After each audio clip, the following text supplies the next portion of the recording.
Dalam nama Bapa dan Putra dan Roh Kudus. Amin. Puji syukur kami haturkan kepadamu ya Bapa. Kami telah melewati masa Paskah dengan berpuncak pada Roh Kudus. Turunnya Roh Kudus kepada para rasul, kepada orang yang percaya, dan juga kepada kami juga.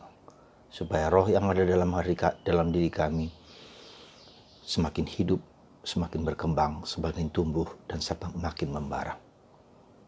Semoga masa biasa ini hati kami tetap membara, karena Tuhan hadir dalam diri kami. Demi Kristus Tuhan dan pengantara kami. Amin.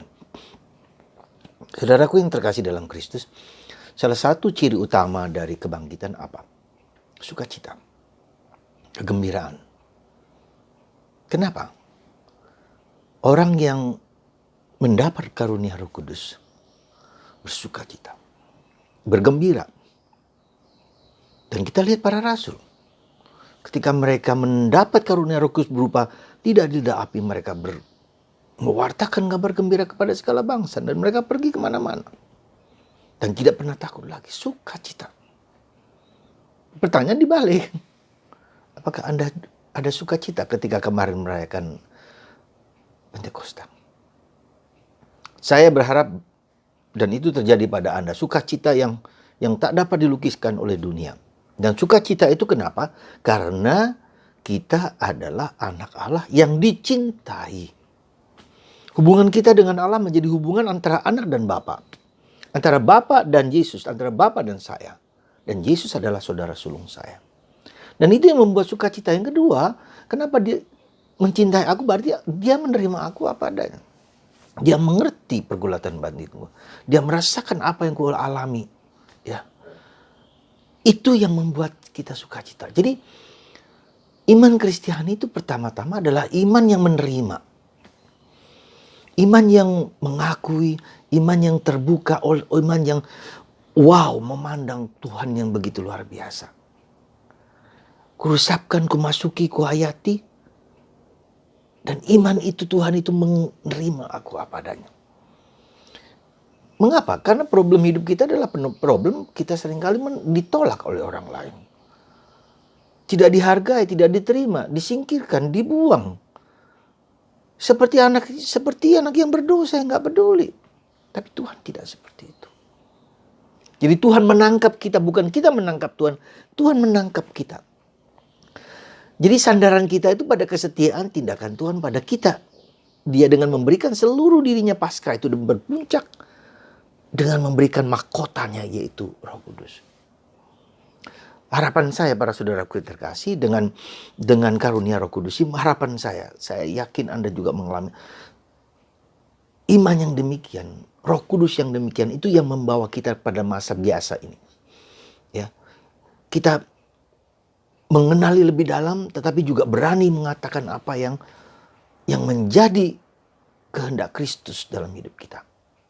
Maka dalam bacaan Injil hari ini, dengan sangat cerdas sekali, dengan sangat luar biasa, ya, Yesus dicoba, ya, dicobai oleh orang-orang Yahudi, ya, karena orang Herodian dan orang Farisi. Supaya antara orang Herodian itu adalah yang pro pemerintah, pro kerajaan, dan orang Farisi, orang Yahudi.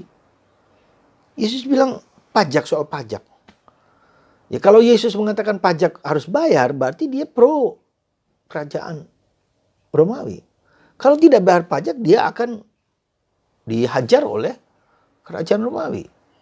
Nah, dilema yang demikian Yesus dengan cerdas mengatakan, kepandaian Yesus untuk melihat, ambil koin, ya, uang koin itu diambil sini. Silakan lihat. Ini gambar siapa? Ini gambar kaisar.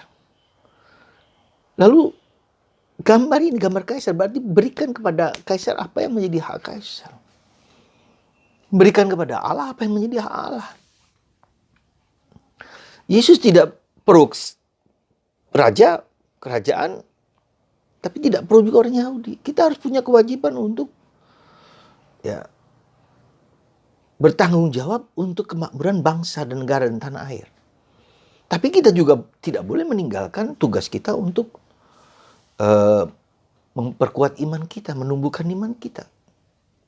Nah, Jadi beginilah kita lihat saudaraku yang terkasih. Jadi ketika orang memiliki apa? Kemilikan roh, dia memiliki kebijaksanaan. Dia memiliki pengertian. Dia memiliki pengetahuan. Tapi dia juga memiliki kesalehan akan Allah, tunduk akan Allah. Ya, jadi ada 7 sifat dari sifat dari Roh Kudus itu, ya. Roh kebijaksanaan, roh pengertian, roh pengetahuan, ya. Dan roh keperkasaan berani, ya. Roh yang taat, roh kesalehan, dan roh takut akan Allah. Jadi yang 3 adalah kewajiban kita, ya, untuk kemampuan daya kemampuan kita, ya, tidak hanya pikiran tetapi menjadi bijak, tahu, ya, konteksnya. Tetapi yang 3 lagi adalah ke vertikal kepada Allah, taat kepada Allah. Dan di situ harus ada keberanian. Maka boleh dikatakan harus cinta kepada Allah dan cinta kepada sesama. Di tengahnya adalah keperkasaan, keberanian. Dan itu yang diberikan Tuhan kepada kita. Maka saudaraku yang terkasih, apa yang saya sarankan kepada Anda atau kita bersama-sama, ya, saya hanya mau mengatakan begini. Ya, coba setiap kali kita mau melakukan sesuatu, apapun juga, entah yang rohani, entah yang tidak, apapun juga, kita mau pergi kemana-mana, katakan, Roh Kudus bimbing aku, Roh Kudus bantu aku, Roh Kudus dampingi aku. Undanglah Roh Kudus itu di dalam hati Anda, di dalam hidup Anda. Dengarkan Roh Kudus itu. Nah, bagaimana Roh Kudus itu bekerja? Coba diperhatikan. Pertama adalah suara hati, lewat suara hati. Ya, suara hati itu apa?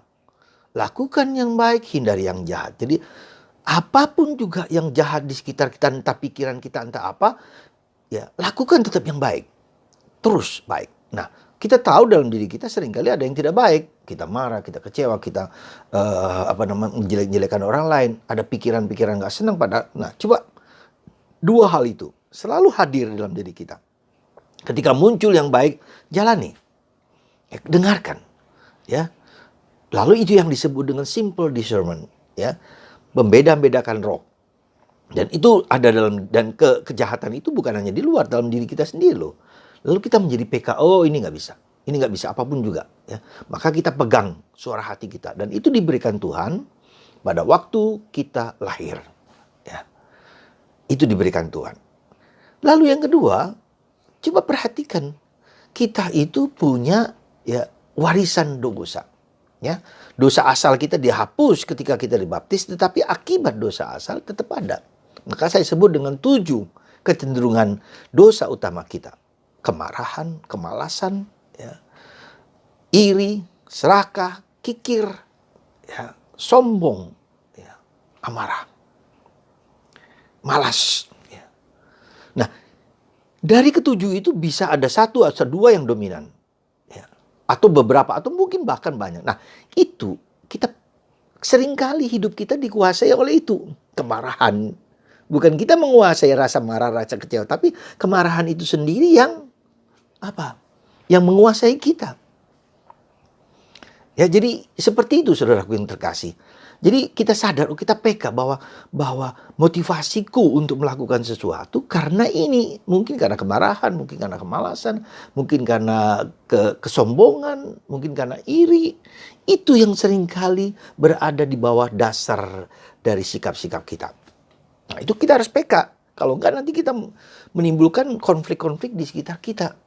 Ya, dan kita sadar punya kelemahan apa dalam diri kita, salah satunya. Dan yang ketiga, dan ini yang menjadi ciri khas kita sebagai orang Kristen, orang Katolik adalah ketika kita dibaptis, saudara, ini penting. Ketika membedakan agama kita dengan agama non-Kristen lainnya adalah karunia Roh Kudus. Roh Kudus itulah buah, ya, 2 aspek. Roh Kudus itu adalah pribadi ketiga dari Allah. Jadi bukan Allah yang ketiga, pribadi ketiga, 1 Allah 3 pribadi, Bapa, Putra, dan Roh Kudus. Punya peran yang berbeda-beda. Ya. Bapa lebih besar pencipta, Yesus sang pelaksana, Roh Kudus membimbing, membawa kita kepada Kristus dan Bapa. Nah, Roh Kudus itu sekarang diserahkan kepada kita pribadi ini. Nah, maka kita harus sadari itu. Ya, bagaimana cara kita menyadari? Itu tadi saya bilang, setiap kali kita melakukan kegiatan doa, kegiatan apapun, Roh Kudus, bantu aku, cerahkan aku, sehingga kita menyadarinya. Dan salah satu cara, tanda indikasinya bahwa saya dipenuhi Roh Kudus adalah buah-buah roh. Saya dihina, tidak akan marah. Enggak, gue pikirin. Saya diejek, saya tidak akan balas dendam. Ya, saya diperlakukan apapun seperti Yesus, coba. Contoh. Saya belajar rendah hati. Saya diinjek-injek juga nggak apa-apa. Ya. Toh harga diri saya tidak berkurang.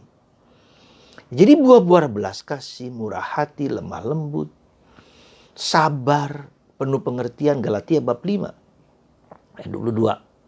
Buah-buah. Nah, jadi pasca itu terjadi transformasi dari manusia lama saya yang dikuasai oleh dosa-dosa ketujuh dosa ini, oleh kejahatan ini, sekarang saya menjadi manusia baru. Nah, jadi kita sudah ditebus menjadi manusia baru, tapi ini berproses, masih proses menjadi, gitu, proses menjadi.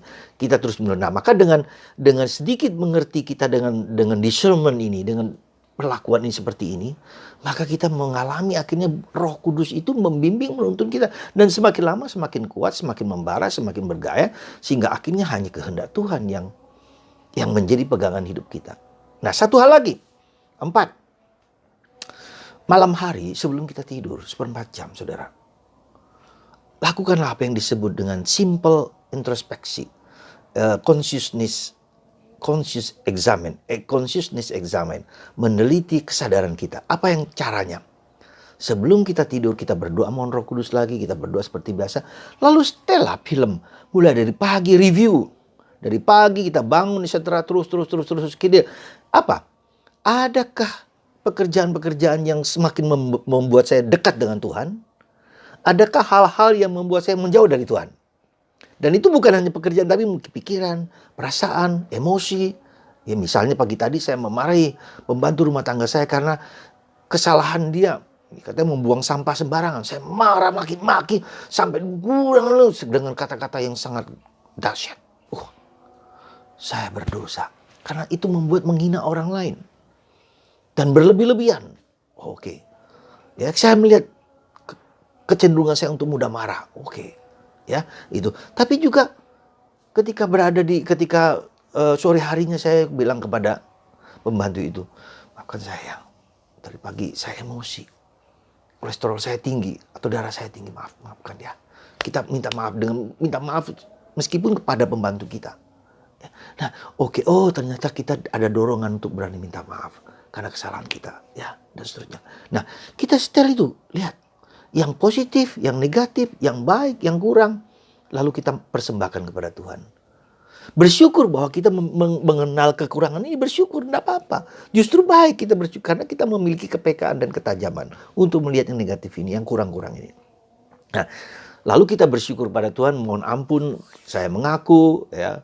Konfiteor, mengaku kepada Allah yang Maha Kuasa dan kepada saudara sekalian bahwa saya telah berdosa dan kita persembahkan yang baik, yang tidak baik kepada Tuhan. Nah, terus setiap hari kita lakukan sehingga lama-lama kebiasaan kita ini, kepekaan ini dapat kita jalani ketika mulai dari pagi sampai malam. Oh, jadi kita cepat mengambil keputusan ketika kita salah. Oke, maaf. Oke, ini nggak benar, ini nggak benar. Nah, disitulah yang disebut dengan bahasa Inggrisnya hati kita menjadi docile. Ya. Hati kita menjadi docility, ya. Docility itu artinya orang yang dengan cepat, dengan enak mendengarkan suara-suara Tuhan. Lama-lama suara Tuhan itu akan membimbing, menuntun kita kepada sesuatu yang harus kita lakukan pada waktu itu, yang disebut dengan prompting Holy Spirit. Roh Kudus pada waktu itu mengajak saya untuk melakukan sesuatu. Nah, kita jalankan itu. Atau kita diberi pengertian pemahaman yang lebih besar. Oh, luar biasa ya. Ya. Sabda Allah luar biasa.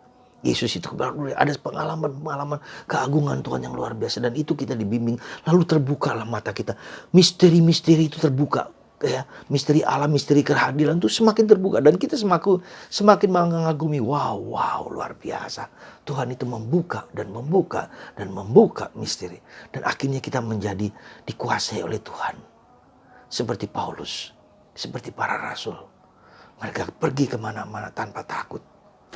Dan itulah hidup dalam kuasa Roh Kudus. masa biasa, masa yang panjang. Hidupi, hayati itu hari demi hari. Pelan demi pelan, 15 menit. Kesetiaan Anda untuk melakukan 15 menit duduk, melihat, mengecek. Itulah yang disebut dengan simple discernment. Yang membeda-bedakan roh secara sederhana. Ya. Lama-kelamaan kita tahu Roh Kudus.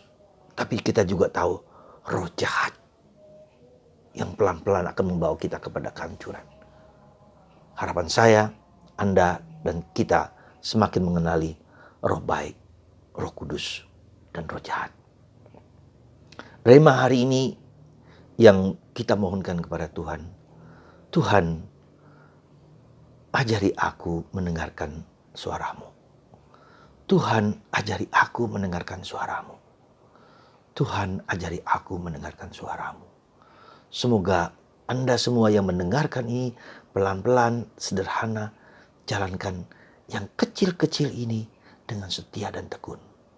Saya yakin ketika Anda melatihnya, batin Anda menjadi batin yang dikuasai oleh Roh Kudus. Allah Bapa di surga, curahkanlah rahmat-Mu kepada mereka yang mendengarkan sabda ini. Kami tahu Engkau sungguh baik. Memberikan Roh Kudus-Mu, Roh-Mu sendiri, Roh Bapa, kepada hati kami. Sehingga masa-masa persiapan, masa-masa biasa ini kami jalani untuk mencari, mengenal, dan membangkitkan roh dalam hati kami. Terpujilah nama-Mu kini dan sepanjang masa. Berkat-Mu ya Bapa, dan sembuhkan mereka yang sakit. Dalam nama Bapa dan Putra dan Roh Kudus. Amin.